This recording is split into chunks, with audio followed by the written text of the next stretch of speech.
Hello, everyone. This is Data Driven Formula One with Patrick, Henz, and Ganna Pogrebna. Hi, Patrick. Hello, Ganna. Hello, all. Yeah.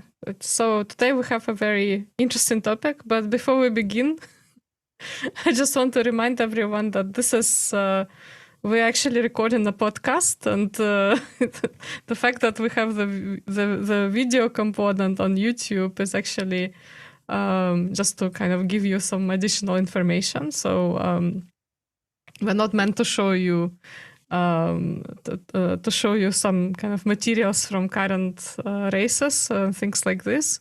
So I think some people forget about it. So I just want to remind you. And well, naturally, we appreciate subscriptions and comments. So please do that if you can.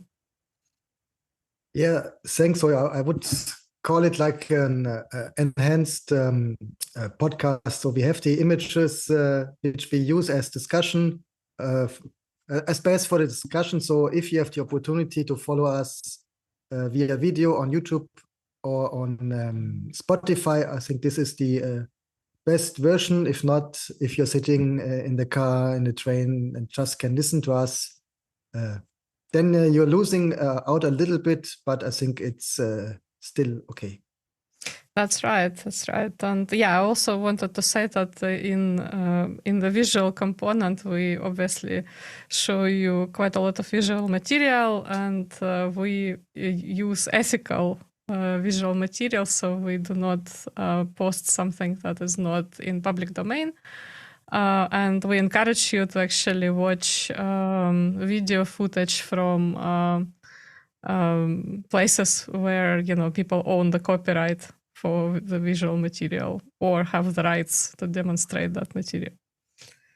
Exactly. Or if you are interested in more detailed information, and especially today we will present you, let's say, books. And as we speak, in opposite to earlier episodes, a little bit more about drivers which are not active anymore, but still, I mean, not active inside the Formula Uno anymore, but still active somehow. For example, on social media, we also mention, for example, links to Instagram so that you can follow the mentioned drivers. Yes. Today is a little bit a special and museums, episode. right? Yep. Physical And museums. Yeah. Yes, exactly. We always recommend to go to the museums, independent if these are the real big ones or the small private museums. It's always a great place, and especially the small museums, which are managed by fans. They are really a great place to visit. And today it's a little bit a special episode, as we not speak about 1 year. We don't speak about one driver, one team manager, but we speak about a small period when we had a high number of French drivers at the Ferrari team. So we had a special connection between for Ferrari and the French drivers, and especially speaking in general, especially in 1980s, 1990s, we had a high number of French drivers, and in these decades, they had been a very positive support for young French talents. So a lot of them made it into Formula One, including, of course, Alain Prost, who became various time champion. Yeah, so I also want to make a footnote, even though that we're talking about French connection, we will also have Canadian drivers, not only French, as Patrick mentioned. And let's just get to it, I guess. Exactly. And as you mentioned, Canadian, this is a little bit related to our earlier episode about Gilles Villeneuve, because as we will discuss today, all of these French drivers had somehow bigger or smaller connection to Gilles Villeneuve. And we start with this one quote from Patrick Tambay, who said, "I felt Gilles' spirit hovering over the track." And this especially as he joined the Ferrari team the same year as Gilles Villeneuve had his fatal accident in Solda, Belgium. That's correct. Yeah. Here, just just a photo. You see, not a perfect quality, but it's back from the days 1983, if I'm correct. So you see how Formula One box looked back in the 80s, quite different than today, 2023. So just the cars, no big computers, still much more on a lower level, a little bit less. Well, it's still pretty much professional, but not the big millions of spendings which you see today in the pits or also in the other tracks which go from track to track. Yeah, and also much smaller analytics teams, because we already had telemetry, but not as much as we have now. So now we have hundreds of sensors on the car. Previously, you didn't have as many, but we already did have telemetry starting from 1970s. So we have some sensorial data on the cars, collected on the cars. Yeah. Of course, correct.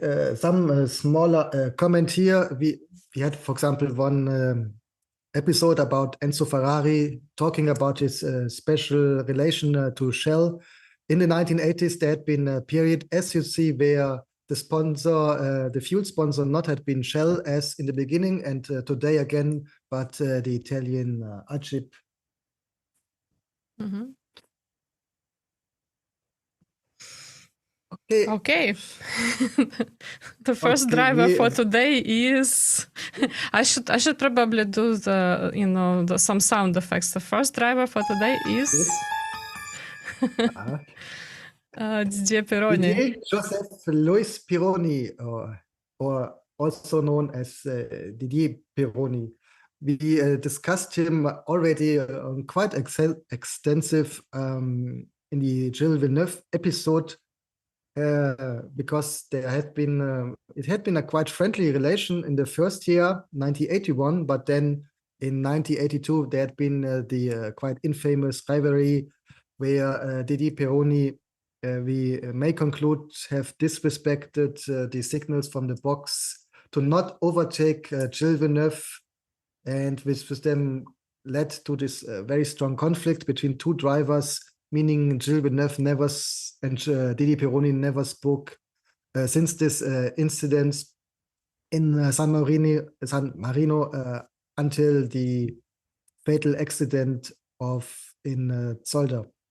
So it has been very intense relation.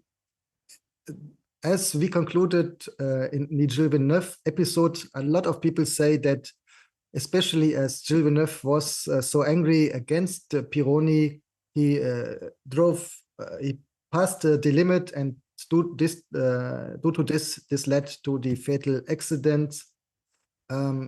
Based on my opinion, you cannot say this that directly, because Gilles Villeneuve was always driving at the limit and over the limit, and he had very numerous spectacular accidents where he always left the car without anything broken, whatever. So it wasn't something unusual to have quite a strong accident for Gilles Villeneuve, which unfortunately had been then fatal in Zolder. Yeah, that's correct. And I mean, we discussed in a special episode Gilles Villeneuve's style, and yeah, in fact, he was very. Many people were saying that he was a little bit mad and very risk-taking with his driving style, and obviously that was quite different from Didier Pironi's style, and they obviously didn't coincide there either. But yeah, I mean, just to sort of give you a preview of things to come, so we will talk about this shortly. But Didier Pironi himself, very shortly after Gilles Villeneuve's fatal accident, he had himself an accident which just ended his career in 1982. And yeah, so he basically didn't race after that. But we will get to that very shortly. Yeah. Correct. For the ones who have the opportunity to see the photos, the 80s had been a time where a lot of money went into Formula One, and it extended to brighter audiences. So quite funny to see, for example, here with the overall of Didier Pironi, that one of his sponsors had been Haribo's, the typical German gummy bears. Mm-hmm. Which, for my understanding, has an image quite different than Formula One. So quite interesting to see this on our overall, at least from a German point of view. But anyway, here we have a short profile. So he was born March 26, 1952 in Villers-Connès, Val-de-Marne, in France. And sorry for all French speakers due to my pronunciations. He died August 23 in 1987 in a fatal accident. Not as Ganna mentioned, he had an accident in Formula One, also in 82, where he broke both legs. But this fatal accident, some years later, had been in powerboat racing. Yeah, that's right. That's right. Yeah. 72 entries, 101 points, and 3 victories. And due to this, he supported for that Ferrari won the Constructors' Championship in 1982. So the same year where Gilles Villeneuve had his fatal accident, and also the same year where Pironi could not finish the season because of his broken legs. And they had been replaced by the French drivers, which we will mention a little bit later, which also show how strong the Ferrari car was that year. So that even if both drivers not finished the season, nevertheless the team, even with the replacement drivers, could still win the championship. Yeah, that's right. And well, also kind of reminds us that you know, we always kind of complain about the FIA regulations, and kind of we want to see faster racing, but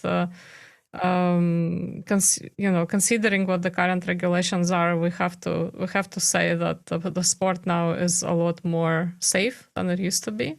Yeah.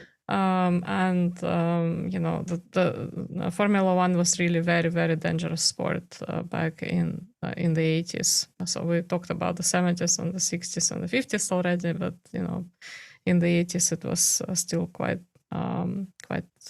dangerous, and we observed quite a few accidents and fatalities in Right. racing.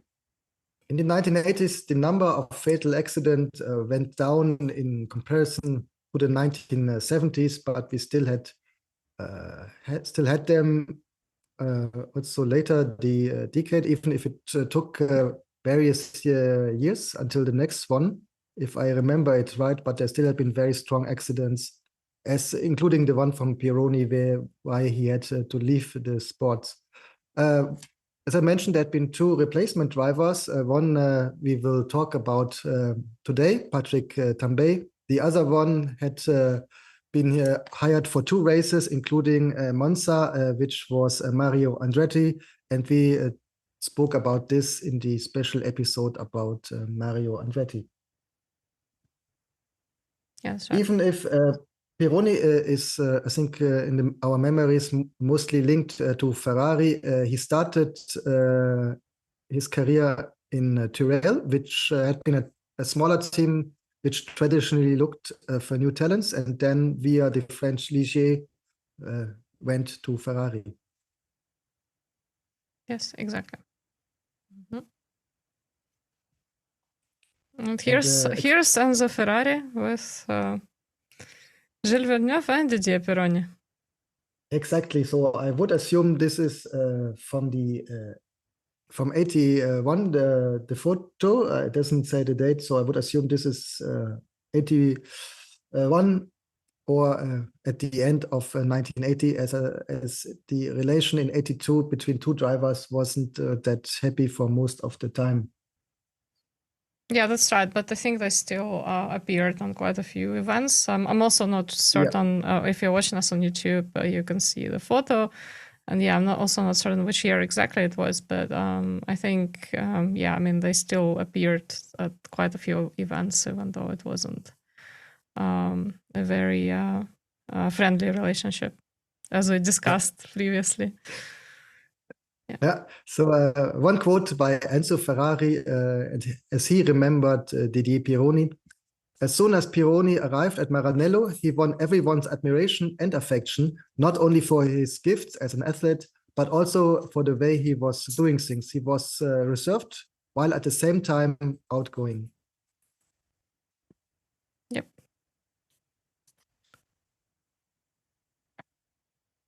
All right. Here, a Again. shot. And another nice photo, and another interesting fact, as in the 1980s, the overalls had been related to the athletes, the drivers' personal sponsors. So you see Gilles Villeneuve's race overall had been white, while Didier Pironi had a blue one with the typical French sponsors, Chitan, and also house appliance Candy. And I think Candy is or was also a French company, if I remember it right. So you see, both had been Ferrari drivers at that time, but none of them in the typical red overall as you would have assumed, because today all two drivers have this the same. Yeah, we've talked about sponsorships and Formula One in some detail. So obviously, the tobacco sponsorship was very prominent, but also, I mean, if we consider this, well, apart from obviously some of the, for example, tire companies or someone directly related to the sport, what you would observe in the 80s and the 90s, this were mostly tobacco companies, right? That was sometimes even alcohol companies and companies that produce snacks, so and sweets. Yeah. So not a very healthy image overall, but that's the reality of it. And Patrick and I, we discussed in a special episode the impact of big tobacco on the sport and how it really allowed Formula One to prosper in the 90s especially, and certainly we already see quite a lot of big tobacco sponsorship in Formula One by the 80s. Yeah, and of course, the times had been completely different. Early 1980s, healthy behavior was not comparable than today. I mean, it was still very normal in society to smoke, even parents smoking together with their children, even smoking in the car when they had their children in the back seats. This had been the reality in 1980s, especially in the first half. I mean, and if you go in the supermarket, there had not been yet the light products. There had been no gluten-free and hundreds of vitamins. So it was a completely different society back then. And so even if the Ferrari team had no cigarette sponsor, you see Gilles Villeneuve had been strongly supported by Marlboro and Didier Pironi in opposite by the French Gitan. Yeah, I just wanted to add that now we observe that kind of the 80s fashion is coming back, and if you remember, just a few years ago we didn't have people smoking on TV or in the movies, but recently we saw more and more of that. So it's definitely kind of an unhealthy sign, but it is what it is. Yes, and also not only on TV, I think also the latest statistics show that the younger generations start smoking again more than earlier ones. Yeah, but that's I think it's smoking also gets up a little bit. Yeah, but it's also because it's back in the movies, so and that kind of correct, yes. glamorizes the smoking. Correct. Yeah, we kind of well, I personally don't judge people who smoke, but you just need to be mindful of your health. So just please take care if you do Correct. smoke. Correct. I mean, here we just quote statistics and tendencies. Yeah. I agree. All right. So we're back to Pironi and Villeneuve, and 1982. Exactly, and also something I like to put against the thesis that Pironi was the bad guy in the Ferrari team. Of course, the reality never is black and white. So something what happened after Villeneuve's fatal accident is that Pironi took Villeneuve's helmet and brought it back to the Ferrari pit. I think this is also a sign that that you cannot say that Pironi was again the bad guy in this story. Yeah, but I think Also, it's one thing when it's just when you're competing with someone on the track on the circuit, and it's quite another to kind of take that to real life, right? So I don't think that they hated each other. They were definitely rivals, but I don't think there were kind of strong negative feelings there. Yeah, I mean, there had been negative feelings, but again, this is part of the rivalry. So it's hardly ever the case that you have two strong drivers and they are really friends in the same team. At least I do not really remember many cases like this. And another thing, a little bit less known, is that a little bit after Villeneuve's accident, it was Didier Pironi who called his friend Patrick Tambay, who had not a seat in the 1982 year. So Tambay was just on holidays in Hawaii, and he asked him if he would like to drive for the Scuderia Ferrari. Of course, this was aligned with the team, with Enzo Ferrari, but assume because he had the personal contact with the other French driver, so he made the call to invite Patrick Tambay to become a driver for the Scuderia still in 82. Mm-hmm.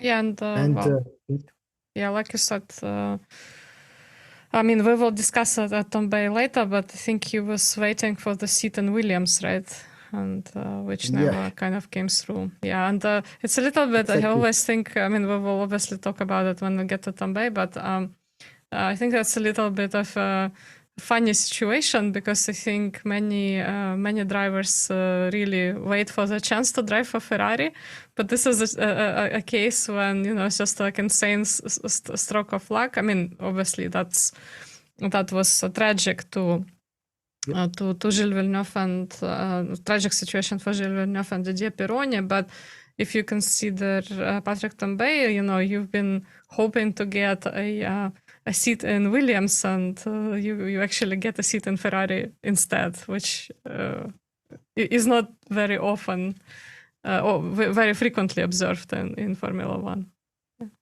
Yeah. We already discussed that Pironi died in a powerboat accident in August 87. At that time, his girlfriend, Catherine, was pregnant with twins. And in honor of her husband and Gilles Villeneuve, he named the two boys Didier and Gilles.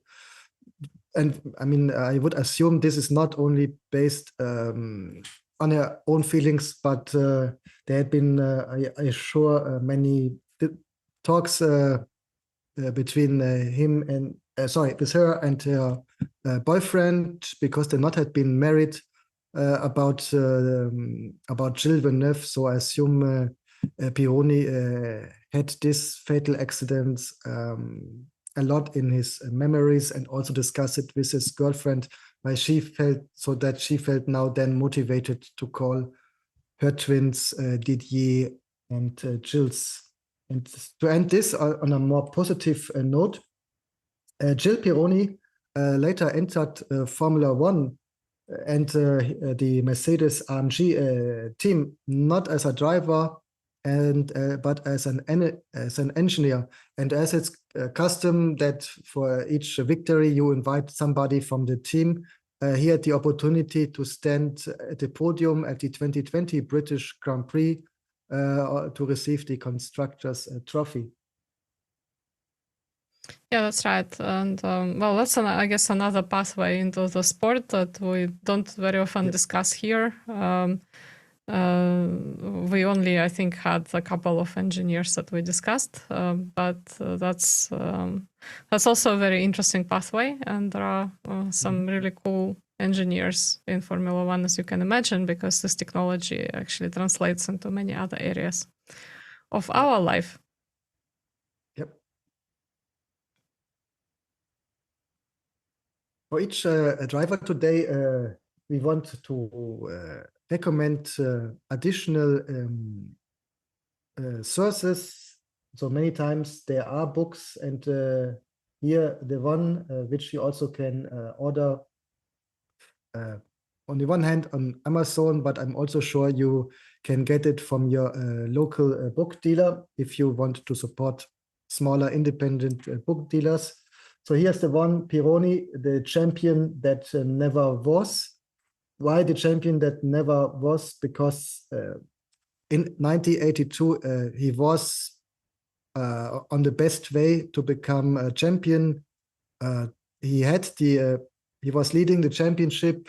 He had the fastest car. So let's say without an accident, I'm pretty sure he would have become also the champ as a driver. Mm-hmm. That's right. And yeah, we are not talking about Le Mans, but he won Le Mans in his career, and a lot of other important racing competitions like Formula Renault and other things. So yeah. Yep. From Pironi to the Patrick Tambay. Yeah. So the next one, the next driver that we have is Patrick Tambay, which is I think also one of the sort of underestimated drivers. So we don't hear much about him, but again, was absolutely excellent driver that we had the pleasure of seeing in the 80s. Yep, and I think practically all the French drivers had been fan favorites, maybe excluding Alain Prost a little bit because he was not the passionate driver as especially Italian fans love. But besides Prost, all of them have been very passionate drivers. So all of them had been fan favorites. And then, I also want to. Patrick Tambay. That's right. I just want to mention that Patrick Tambay, as I said before, we not only have French drivers, but he was a Canadian Canadian driver, so French Canadian. Correct. Former French Canadian, and exactly to this we come to his profile. So he's French Canadian. But I'm not sure if he had the Canadian citizenship because on the internet it just states French. But anyway, he's born June 1949 on the 25th in the capital Paris, and died just a short time before on the 2nd of December 2022. He had 123 entries, 103 points, so 2 points more than Didier Pironi, but 1 victory less. And he had, due to his skills, he never became champ himself, but supported 2 constructors' championships for the Ferrari team. He had quite a number of teams where he participated. first the team of former champion and even a Ferrari champion John Surtees. Then at the small Theodore team, had been at McLaren, Ligier, had been out practically for the first half of 82 and then joined Ferrari and also had been driving for Renault and for Haas, as Haas had been inside Formula One first time. That's right. So yeah, and I'm just trying to check again about the Canadian heritage. Yeah, so he was educated in France and the US, and let me just look again.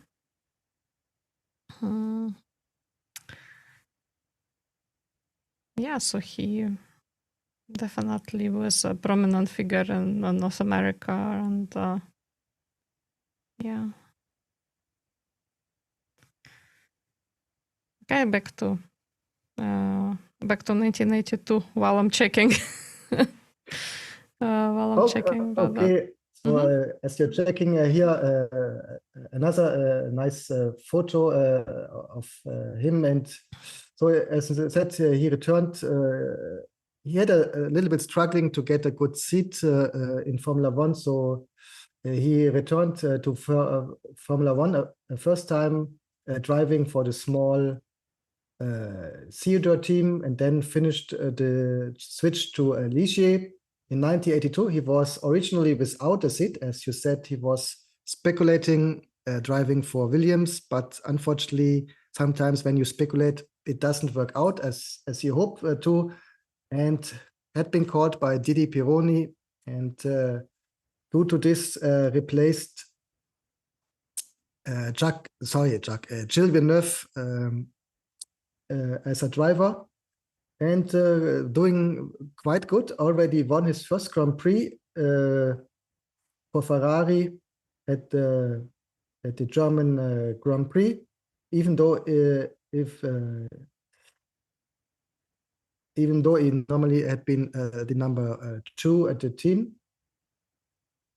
He only had 2 victories, and the last one, 83, in Imola, in a very emotional victory, because you can imagine all the Italian fans 1 year after their big idol died, so with all this memory. And this with a little bit of luck, because Riccardo Patrese was leading the race, but then crashed 6 laps before the end of the race. Was his last victory for Ferrari as the team decided against him, and for 1984 as they preferred the Italian Michele Alboreto. So Tambay moved to the French Renault team.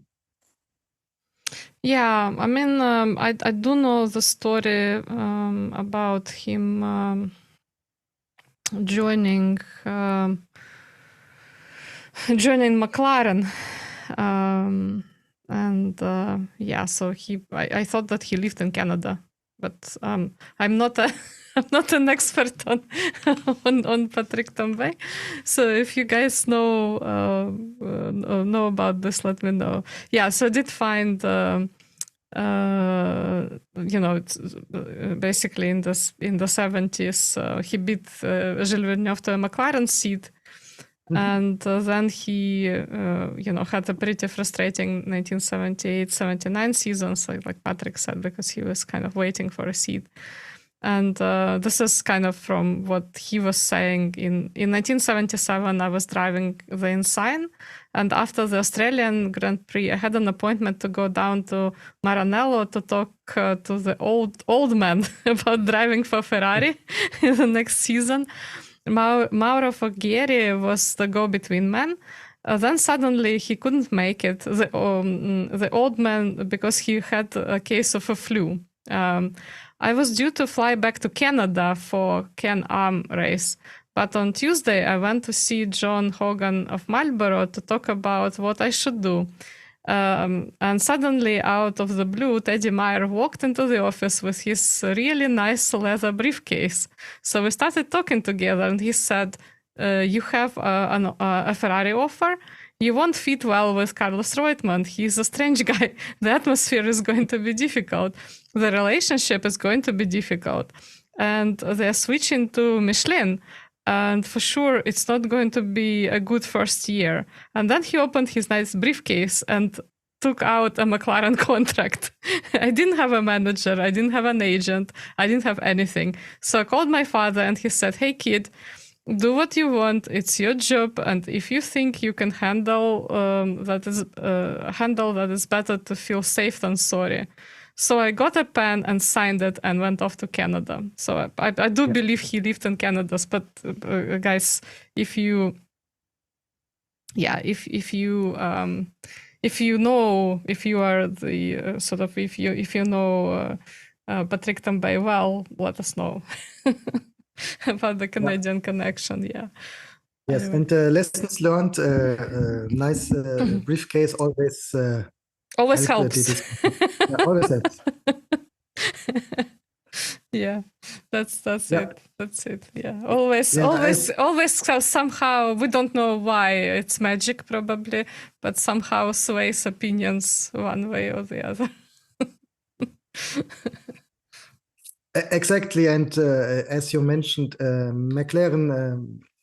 At that time, they had been thinking who they will hire, Gilles Villeneuve or Patrick Tambay. In fact, Gilles Villeneuve already had been quite successful once or twice driving the McLaren, but nevertheless, McLaren thought that Gilles Villeneuve, as always driving at and over the limit, caused too many accidents, or in other words, caused too much money. They decided to hire Patrick Tambay that year. Mm-hmm. That's the reason at the end why Gilles Villeneuve had been out of contract and, of course, accepted the offer by Enzo Ferrari to drive for Ferrari. Mm-hmm.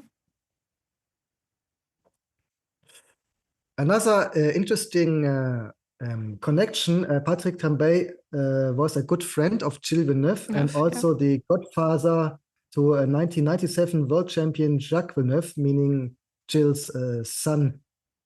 So he stayed involved and also had been, let's say, a consultant for Jacques. So he stayed active in the sport of Formula One. One quote by Tambay: Formula One excites me. I'm going home and won't come back to F1 unless Renault or Ferrari call me. This is something, as he said to Arrow's race director Jackie Oliver after the driver's strike and shortly before the 1982 South African GP. And practically for the sad reasons, this is what happened later the same year. Mm-hmm.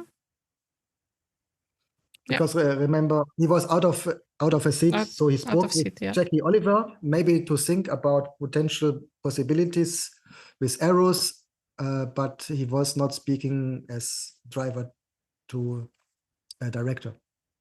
That's right. Mm-hmm. Yeah. As Patrick Tambay replaced Gilles Villeneuve, and accordingly he received the famous 27, and 27 also the name of the book, the biography about Patrick Tambay. And this is not a complete biography, but it's very similar to what we're doing today. It's just a book about his Ferrari years. Yeah, that's right. And I mean, it's a little bit funny when we get to some other drivers, you know, when you sort of, even though they, I think, won, I mean, this is not obviously the case when we talk about Patrick Tambay, but there are some drivers that we will mention today that won their biggest victories for other teams, and yet they're still remembered for the years in Ferrari. And when you ask some people how they remember them, mostly they just say, "Oh, you know, I remember the Ferrari years." Yep. Yep. And so, coming back to the number, at 1980s, there had been fixed numbers for the teams. So Ferrari had 27, 28, and normally the number one driver gets the lower number.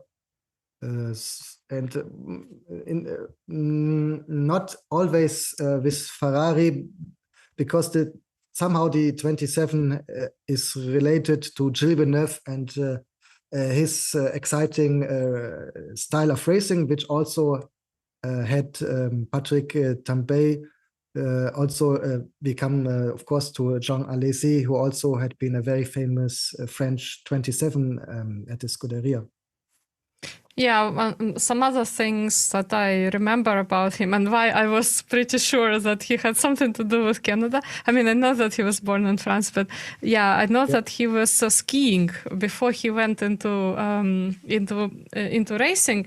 He first was skiing, Right. and then he was in motorsport. So, which was kind of, as Patrick and I we discussed before, was pretty usual kind of career for, like, in motorsport. I mean, but not so much skiing. But so I was somehow quite certain that he was, he was competing in Canada a lot and. Lived in Canada, I think, but yeah, please, those knowledgeable people, please tell us and tell us if I'm wrong. Yeah. And from Patrick Tambay, let's come to René Arnoux, also a very good friend of Gilles Villeneuve. So in 1981 season, when Arnoux drove for Renault team, there had been great duels on the track between them two, which lasts for various laps. Also, they spent time together the whole weekends. For example, Arnoux invited Gilles Villeneuve to have dinner at the Renault tent. And the next day, Gilles Villeneuve invited René Arnoux to come to Ferrari to eat there. So it was really a very good friendship, and maybe something which, with all the protection, you cannot do today, or it would be quite unusual to see the driver from one team having the lunch inside the truck of the other team. Yeah, that's right. That would raise some eyebrows. Yeah. I mean, as a topic, but there are some photos, for example, where James Hunt is sitting in Niki Lauda's Ferrari before the race. I mean, this would be Impossible. And today, I mean, impossible. I mean, you have to pay a fine if you just touching the wing of another car.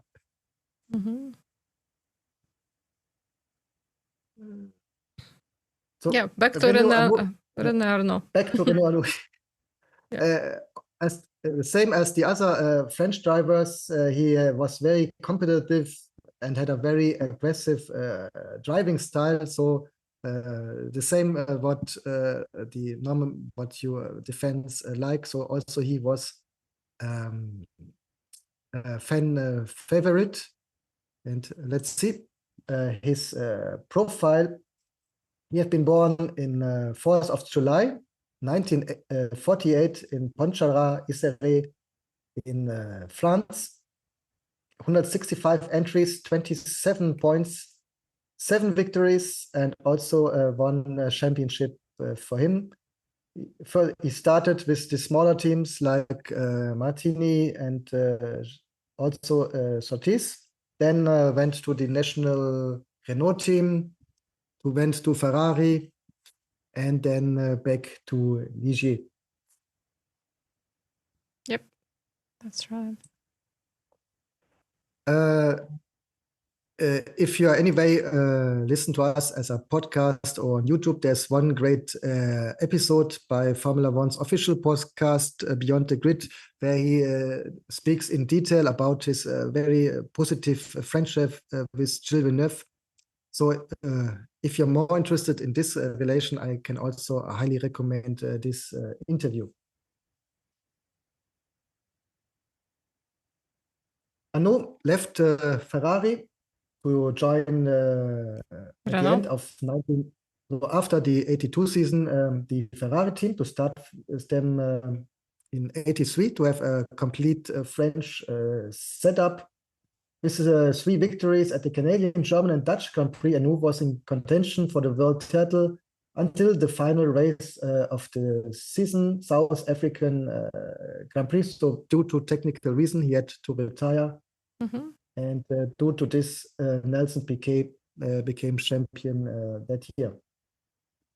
As I said, both had this typical driving style, which fans already liked with Gilles Villeneuve. So both Arnoux and Tambay became favorites with the Tifosi based on this. And also thanks to this, Ferrari could ensure the Drivers' Championship for a second year after 82, now also in 83. Yeah, and I just wanted to ask you, Patrick. Yeah. So it seems like Enzo Ferrari actually preferred drivers with more aggressive style. So was there any reason for that?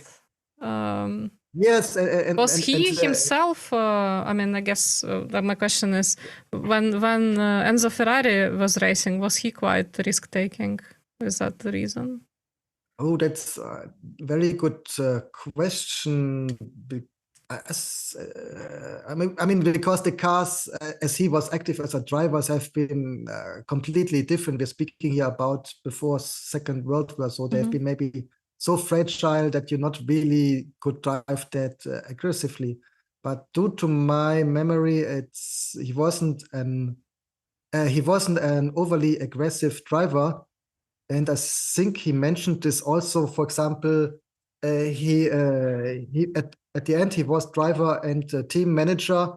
So Tasio Nuvolari was driving for Ferrari, and Enzo Ferrari observed Nuvolari's aggressive driving style, especially as he's drifting full speed around the corners, and he understood that he would never drive so perfectly and so aggressive, and this had been maybe one of the reasons why he retired as an active driver. So I would answer that Enzo himself wasn't that aggressive, and yes, he had a preference for these perfect racers, as he disliked a little bit the politics and strategies around Formula One. So, for example, so theoretically, he wasn't such a big fan of Alain Prost. I mean, he understood that he was efficient, but his heart had been more for the drivers who had been always driving at the limit, with showing a little bit more passion. And it's a little bit contradicting, because in other times he said that he cannot watch this because these drivers are treating bad my machines, my babies. So as an engineer, he didn't like seeing drivers, especially his drivers, driving his creations on and over the limit. Okay, very interesting. All right. Yep. René Arnoux stayed for a longer time, 1984 until 1985. Yeah, so he was then kind of his career kind of was a little bit on the decline after that, right? So because he kind of scored his 7th victory back in the previous period, right, before the 1984.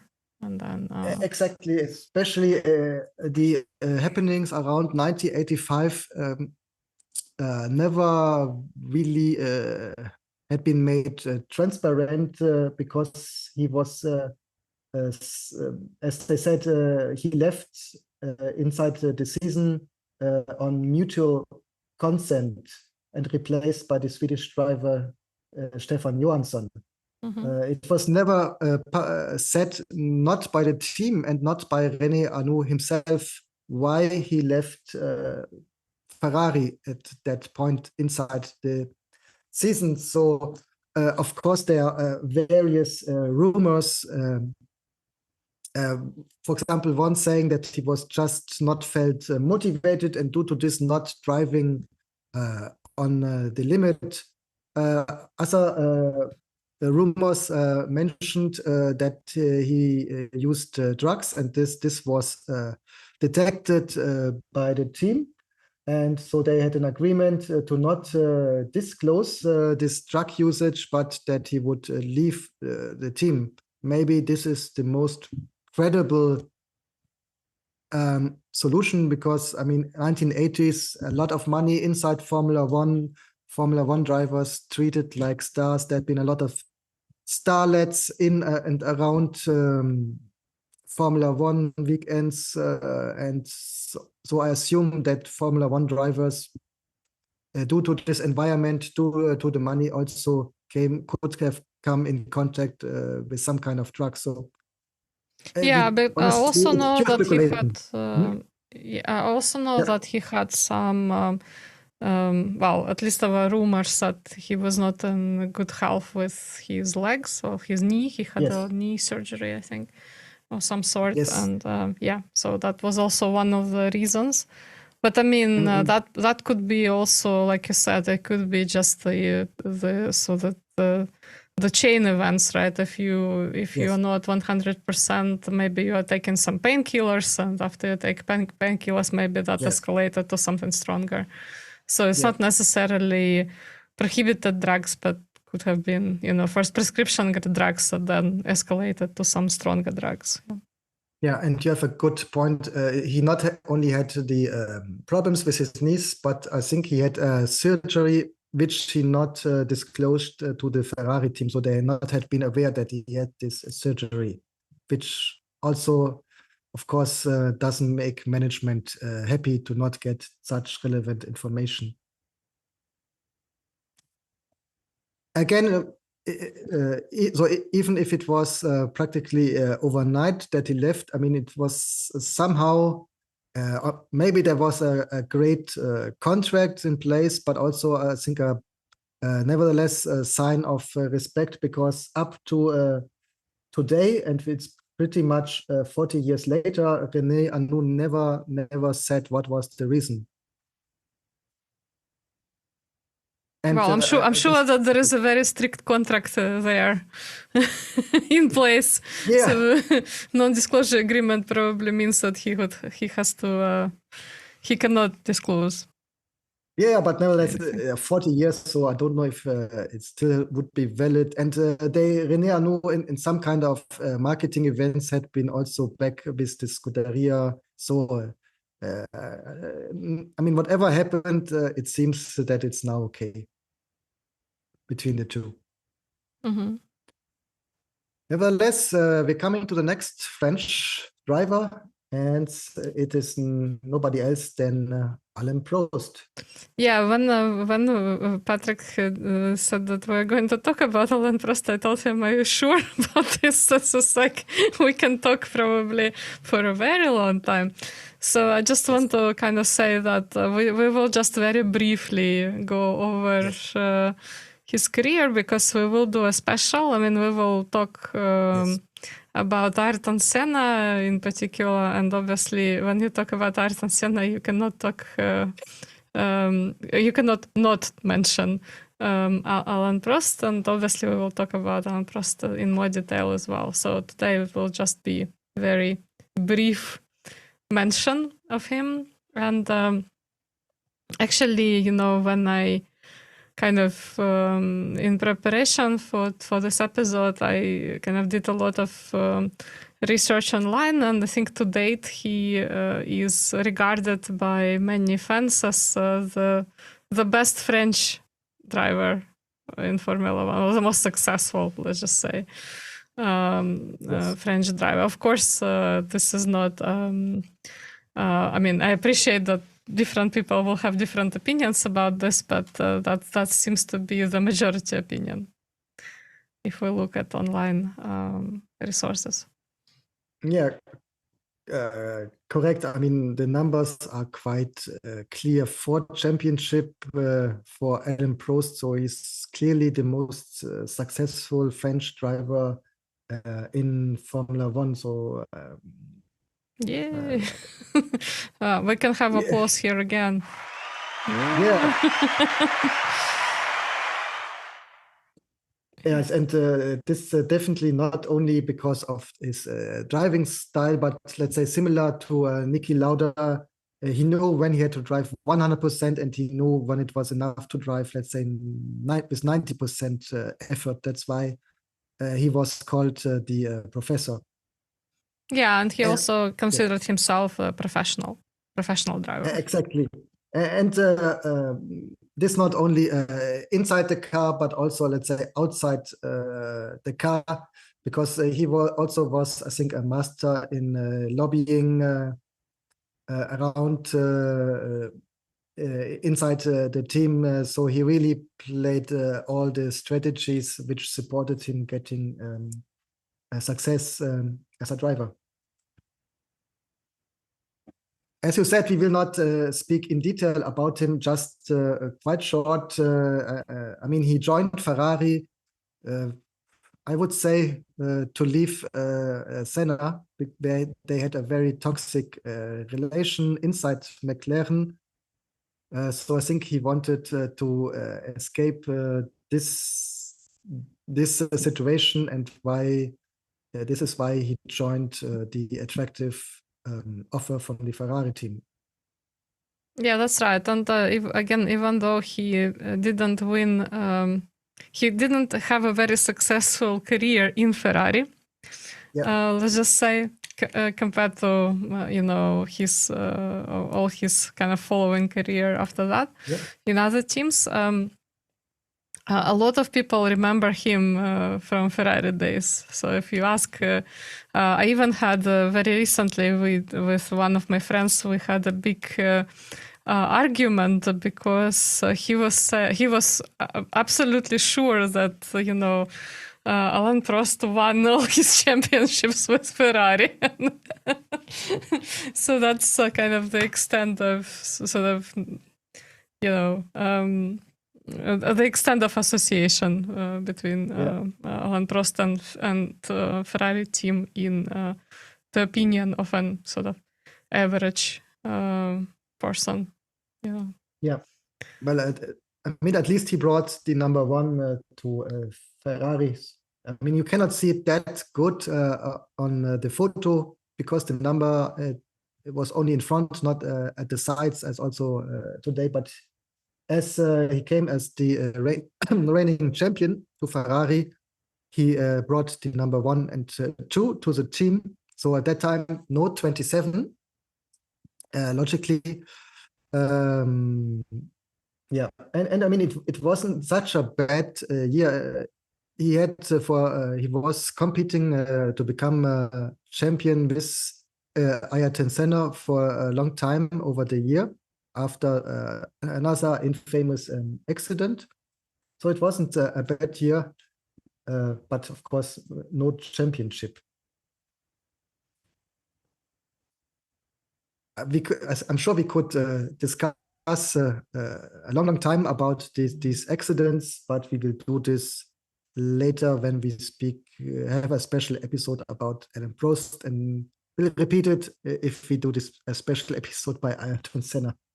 Yeah, and we already mentioned the film Senna about Ayrton Senna, and part of that film is kind of it's a very prominent rivalry with Prost. So if you haven't seen the film, I highly recommend to watch it, because it's not only a good film about Ayrton Senna, but it's also a good film about Alain Prost. And yeah, if you haven't seen it, it's worth watching. Yeah. Interesting for Ferrari fans. He was the first driver which have been joined after Enzo Ferrari died. The last driver had been Nigel Mansell in 1989. That's right. And as you may imagine, Mansell and Prost didn't really had the best of relations, as they're completely different characters. Yeah. Again, this is a kind of a professional driver versus instinctive, and Yeah. that that actually could work quite well. It just depends on. Oh, we're joined by Patrick's dog, who is very often the third presenter in this series. So, but coming back to coming back to rivalries. I mean, sometimes it could work really well if you have one instinctive driver and one professional driver. But very often we see that that's not the case, because very often professional driver, because they're so calculating and very efficient, they tend to be the leaders, and then obviously the instinctive drivers always try to kind of disrupt the team strategy. So if there are any team orders or any understanding, then they always would try to kind of disrupt. And but that's I think what makes Formula One and makes it so interesting, because you can have really interesting dynamics not only between teams but also within teams. Yeah. Speaking about emotional drivers, sorry for my dog, but now she's That's fine okay. again. Don't apologize. Yeah, never. As I mentioned before, that it wasn't really a big romantic relationship between Alain Prost and Ferrari. So when they had success together, like 1919, it worked fine. But as the car in 1991 wasn't that competitive, Alain Prost started to publicly complain about the car, and if there's something which you are not allowed to do, in general, in all Formula One teams and in Ferrari in special, is to officially criticize the ability of the car, and this is. And here also, there are different stories. So this is the general story, that this is the reason why Alain Prost had been sacked and replaced by the Italian Gianni Morbidelli. Even though in some interviews, I think Alain Prost said that he never said anything negative about the car, and this was not the real reason. So, well, I'm sure to present these two sides. Yeah, I'm sure there were many reasons, but just to but generally, I think it's also it's strange, because he's a professional, and obviously you would expect kind of comments to be made by a person of completely different character. So it is really out of character to comment on some problems within the team. And generally, it's probably just difficult for the management to anticipate the moves of the driver, which makes it professionally very difficult for them to work with the driver. And it ultimately for his career, I think it was a good move. And he was much happier elsewhere. Yes. Than in Ferrari. As he's the professor, you may even now think that he maybe provoked it to get out of the contract, because from a financial point, he had been sacked in the middle of the season, but nevertheless, he got his full salary until the end of the year. So practically, he had been paid without working. Yeah, but I'm sure he would rather drive. Yeah, but maybe I don't know.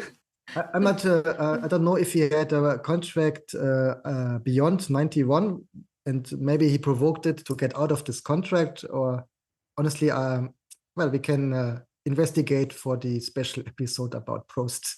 Yes, definitely. Okay. Some other thoughts. So there's when Alain Prost started his career, he wasn't the type of racer. So he also was more risk-taking, more emotional, and some of the people around him concluded that Gilles Villeneuve's fatal accident had a real big impact.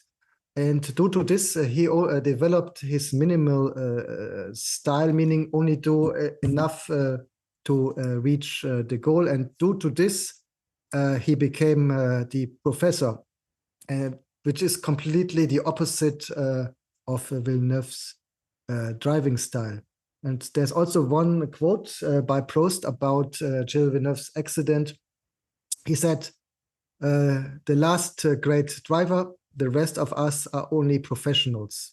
And here also, he distinguishes between a professional like maybe himself, who's doing enough to have success, but this in opposite maybe to an earlier generation who had been just drivers only driving 100%.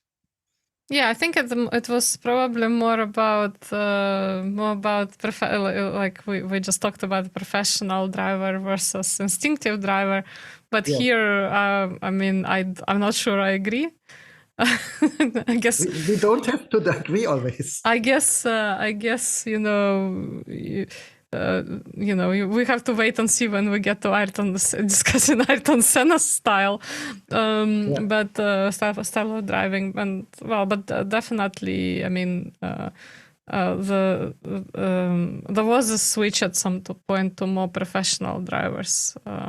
I guess it had to do with the success of Niki Lauda, right? Because that's kind of very prominent representative of that type of style. So very sort of level-headed and kind of statistically motivated approach rather than an instinctive approach. Yeah, I would agree that Niki Lauda was one of the turning points there. Okay, with this we leave Prost and come to another fan favorite, Jean Alesi, who was, sorry, he still is, of course, French, but his heritage is Italian from the south of Italy. And he competed again, in very Formula competitive guy. Yes. Yeah, not always, not the most successful. As you know, to have success, you have to be not only have to have talent, but also have to be at the right time, at the right place. And he spent a long time at Ferrari, but unfortunately for him, at a time where the Ferrari was not able to compete to the complete superior McLarens. Yeah, but again, we can. So if you search for the videos with Jean Alesi, it's always very interesting because you can see the passion through the car. You know, it shows that he's very passionate about motorsport and racing. Exactly, and and luckily at that time when he was active, so mostly in the 1990s, we got finally the cameras from showing the cockpit perspective, which didn't exist back in the 1980s, if I'm completely correct. So you see that he has a special way to hold the steering wheels, which was completely like in the kart. So he had the hands quite in the top.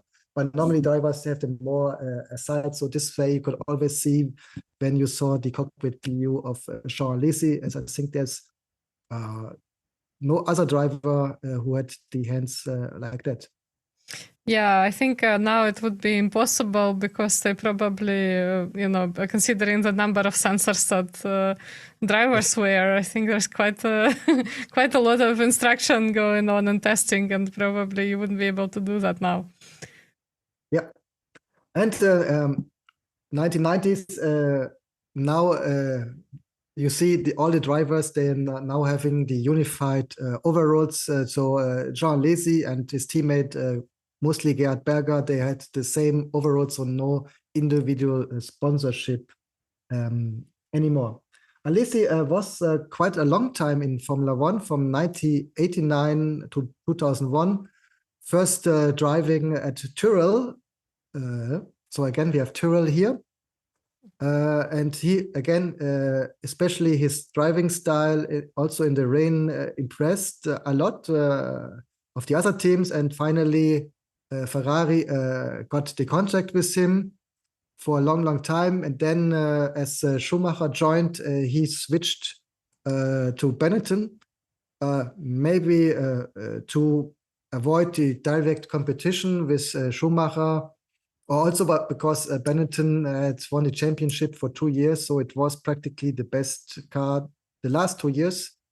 But besides this, Jean Alesi and Michael Schumacher, two complete different characters, but there had been one of the few friendships at that time, especially with Schumacher. Maybe only with Coulthard and with Jean Alesi, they had a real friendship.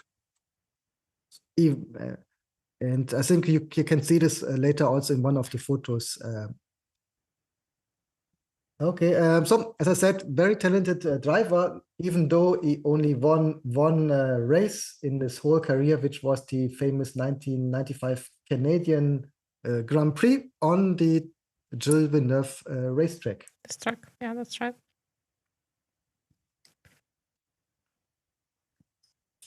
Jean Alesi, born as Giovanni Alesi, French driver with Italian origin.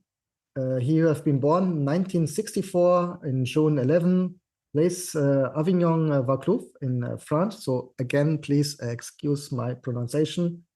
202 races, 241 points, and unfortunately one victory. And as I remember, he really, again, he hadn't been sitting inside the fastest car. I think at no point of his career, he really sat in the fastest car that year. But also he had really some bad luck with leading races and then with technical failures, etc. So there have been some aspects coming together. On the other hand,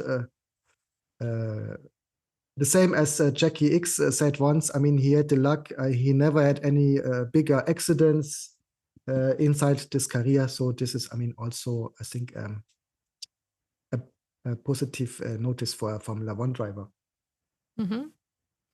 Yeah, and he entered like you said, Patrick, in many races. Not he had a very long career.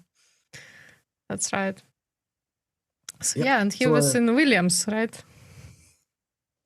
Yeah, he initially signed a contract with Williams for 1991.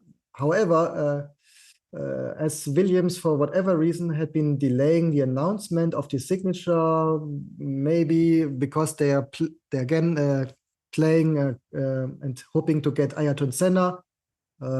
Alesi got tired and then opted for the second best option. Second best option. Which was joining Alain Prost at Ferrari, second best option, maybe not only related because the Ferrari at that time was not the fastest car, but he had been joining Alain Prost, so would have been clearly the number one driver. But I mean, if you cannot be in the fastest, the Williams, going to Ferrari, I think is a quite logical. Yeah, it's not a bad substitute. Let's just say. Yes. Yeah, and he came. And he came seventh, right, or something like this, yes. in the first, in the first 10, I think. Yeah. And something what we just discussed with Alain Prost, also Alesi in the beginning had not been happy with the car, and he should have described it as a truck, as I also remember. But nevertheless, he stayed with the team, and here you may say that again, due to his character, I think this was the relation between him and the team was much better than with Prost and the team. That's right. 1992. Yes, and So when he was racing with Capelli, right? Yeah. right, and so he's quite surprisingly became the number one driver as Alain Prost left, as we just discussed. Ivan Capelli came from Leighton. How was the team called? This Violet Lipton Tea Ice House Night, something like this. So Ivan Capelli had been very strong in 1991, very impressive in a very, very small team. That's why he got the contract with Ferrari. But for whatever reason, he never came close to the results which he showed in 91. So it was quite a disappointment, which led to the fact that the team sacked him quite in the middle of the team. The last two races had been driven by the Italian replacement driver Nicola Larini. Mm-hmm. But Yeah. okay, so Alesi, number one driver, but again, also the car was very difficult to drive that year, which may also explain why Capelli had so many problems. But nevertheless, Alesi had been fourth behind the Williams drivers and Michael Schumacher. Yeah. 1993. Yep. New teammate Gerhard Berger. Mm-hmm. So a quite interesting couple for many years. And same as earlier, Jean Alesi. So there hadn't been a clear number one or number two status in the team, even though if Berger maybe sometimes had been a little bit faster, or maybe not faster, but as Berger was a little bit more, let's say, Austrian, like Niki Lauda, not always drove on and over the limit as Jean Alesi did regularly. But so nevertheless, Jean Alesi kept the lower number, the 27, which is more related to his character, similar to Gilles Villeneuve, and Gerhard Berger got the 28. Yeah, so and then originally the car wasn't great. Towards the season, it improved quite significantly, and yes. He was second in Monza, and then he was leading in Portuguese Grand Prix, but then something went wrong, something went south. Yes. And then he only finished fourth. He wasn't on the podium. But I just think, he strikes me as a person who just didn't have much luck. I mean, he did have luck with joining Ferrari, but then once he was in Ferrari, I think it's just looks like kind of sequence of unfortunate events. Like it was not... it was not that it was not possible for him to win. I think he was a great driver, but it's just like, if you look at like something would happen or something wouldn't work. We talked a little bit about luck before, and I think he strikes me as the person who just didn't have much luck after this one lucky thing that happened to him, that he got into the team. Yeah, I think you have the perfect subtitle for a special episode series of non-fortunate visions. So, yeah, right. This is the same way I remember it. He was great. He was fast in the qualification, but then the car was not very reliable, and he seemed always to have a little bit more bad luck than, for example, Gerhard Berger, who had been able to add various victories with the Ferrari car. Yes, absolutely. Of course, a little bit provoking because Alesi had a much more aggressive style than Berger. But nevertheless, I think he really suffered by the unreliability of the car. Same as 1994. Mm-hmm. Yeah, but then again, even that season, I remember the Monza race, and it was like he was leading, right? And then then it was gearbox failure, and then he didn't. So it's just like he was on the pole. He could have won that race. He was even leading the race, but again, something happened, right? And yes. I mean, this is. I was told once by one of the kind of engineers in McLaren that they had a driver. When we get to that season, I'll tell you guys. So I'm not going to tell you now who that was. But yeah, they had a driver who basically something would be always wrong with the car, right? And so it's just unlucky, right? And I mean, that's exactly what seemed to be happening here, because he meant to win. Like, it was very, he had very good chances, but for whatever reason, it didn't work out. Yep, but nothing to add to this. Only 1995, he finally made it. He won, and even here he had bad luck. 1995, so. There had been various times that teams miscalculated the fuel.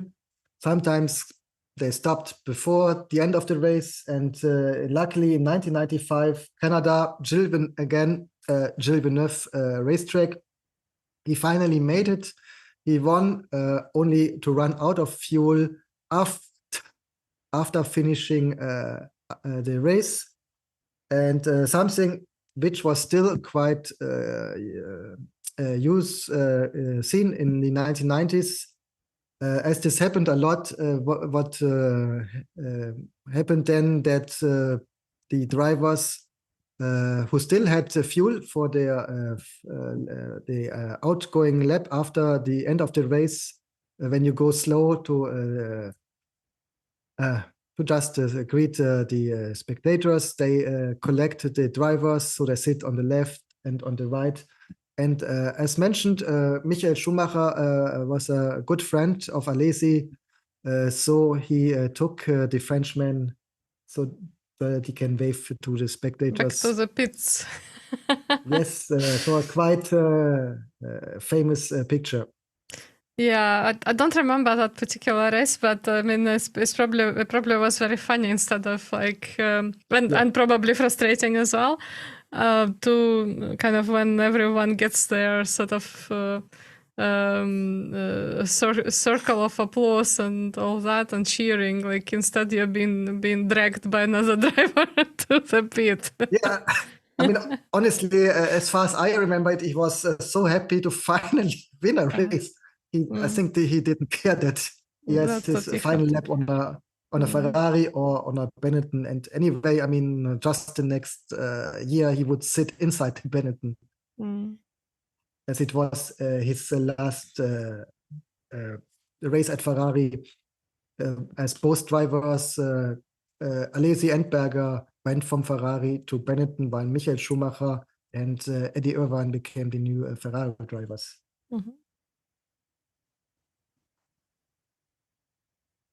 And also here, book recommendation, same as Patrick Tambay, not a complete biography, but a book just about the Ferrari years. And to be honest, I'm not sure if this exists only in French or also in an English version, and I'm not sure if you can still get it, or maybe you can find it as a used book. So I have a magic word for everyone who kind of grew up in digital age: library. You can definitely get it from the library if you really want it. And it probably is digitized as well. I mean, I'm sure that there are some libraries maybe are holding the digitized version. Yeah. So if you're interested, you have to search maybe a little bit. And mentioned in the beginning, some of these, well, I think Jean Alesi is the only one.